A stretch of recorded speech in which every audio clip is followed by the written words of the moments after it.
Hey everyone, so the sun's coming in my eyes here, but I think we're going to be able to figure this out.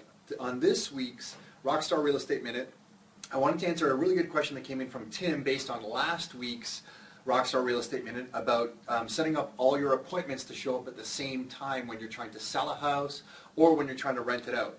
And Tim asked, he put a comment on YouTube that said, with your simultaneous showing model on listed rental properties, do you ever worry that potential tenants may be intimidated by the rush and decide not to even bother submitting an application? I like to bookend appointments so that one is coming in right after while another one is going. It suggests the demand is healthy, but each visitor feels like they have a good shot. Plus, as the landlord, you have a better chance to interact with each potential renter and size them up. Thoughts?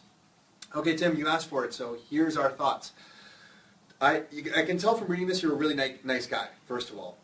In our strategy, it's more important for me to leverage my time than it is to me, than anything else. So I'm all about booking appointments at the same time because it leverages my time and it shows demand for the property and in what we think much more demand than kind of putting the appointments back to each other, because I'm sure, as you know, Tim, people cancel and some people don't show up. So if 4 or 5 people tell you you're going to show up, only 2 or 3 people actually show up. So if you bookend your appointment, you're going to have some blocks of time that you're not using in there.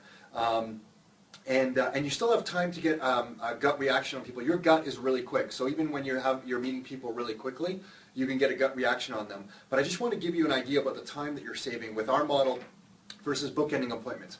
If you're going to show a rental property for 2 times a week for 3 weeks to fill it with a new tenant, and I go out for 45 minutes and you go out for 2 hours because you're bookending things, if I go 2 times a week for 3 weeks, after 3 weeks I've been out there for 4.5 hours.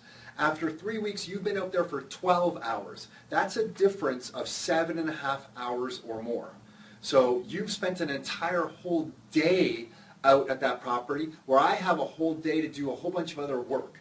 So for me, it's about leveraging my time, and we get a lot better results by putting them all next to each other, and I can still be really personable, make sure everybody's comfortable, and make sure they have enough time to ask me questions. And sometimes when some tenants ask me questions, other ones are kind of eavesdropping, listening in, and it really works out well because they're a little bit shy to ask me questions and things like that. So it works out well. I hope that answers your question. Until next time, your life, your terms.